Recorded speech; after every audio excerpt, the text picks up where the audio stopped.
شفاعت وہ ہوگی، وہ بندہ کرے گا جس کی اجازت کون دے گا؟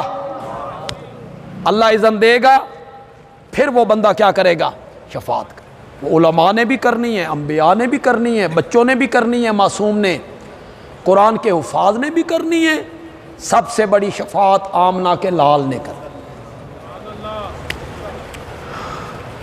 تو آج آپ کو یہ پورے قرآن کی میں نے سیر کروا دی، اب آپ گھروں میں جا کے یہ بیان کریں گے۔ ابھی جائیں گے، کھانا کھائیں گے، بیٹھیں گے، تو آپ یہ اپنے بچوں کو، اہلیہ کو سمجھائیں گے۔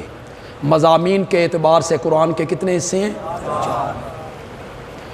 پہلا فاتحہ سے سورۃ انعام تک، دوسرا انعام سے کاف تک، تیسرا کاف سے سبا تک، چوتھا سبا سے آخر قرآن۔ اب میں نے بڑی تفصیل کی، اس کو میں مختصر کر دوں تاکہ آپ کے ذہن میں رہے۔ پہلے حصے کا مضمون ہے خالقیت۔ کیا مضمون ہے؟ خالقیت، ہر چیز کا پیدا کرنے والا، یہ پہلے حصے کا مضمون۔ دوسرے حصے کا مضمون ہے ربوبیت۔ پکا لو، بولو ذرا زبان سے، دوسرے حصے کا مضمون کیا ہے؟ ربوبیت، پیدا کرنے کے بعد پالنے والا بھی میں ہوں۔ تیسرے حصے کا مضمون ہے مالکیت۔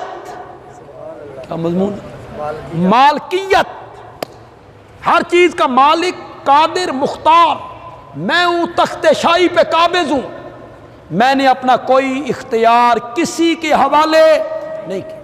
اور چوتھے حصے کا مضمون ہے نفی شفاعت غالبہ۔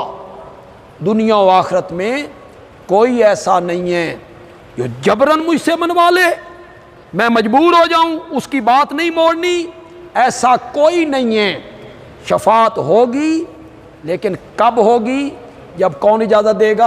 اللہ۔ اس حصے کے پھر ایک تو اللہ نے نفی کر دی، نفی شفاعت غالبہ، پھر ساتھ ساتھ اس حصے میں ایک مضمون اور چلے گا، ہم سورۃ فاطر میں پہنچیں گے، وہاں اسے بیان کر دیں گے، پھر ہم سورۃ زمر میں پہنچیں گے، پھر ہم حامیم مومن میں پہنچیں گے، تو وہاں بیان کرتے چلے جائیں گے۔ لیکن فی الحال آپ ذہن میں رکھیں، یہ جو حصہ چوتھا شروع ہو رہا ہے، اس میں ایک مضمون اور بھی بیان ہوگا۔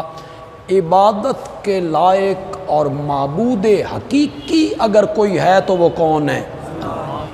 کسی کو شفیع غالب سمجھ کے مت پکارو، کسی کو شفیع غالب سمجھ کے اس کی عبادت نہیں کرنی، اس کے نام کی نظر و نیاز نہیں دینی، اس کے نام کے سجدے نہیں کرنے، انہیں نہیں پکارنا۔ میرے سامنے شفیع غالب کوئی نہیں، لہذا عبادت و پکار کرنی ہے تو وہ صرف کس کی کرنی ہے؟ میں نے چونکہ سفر پہ جانا ہے،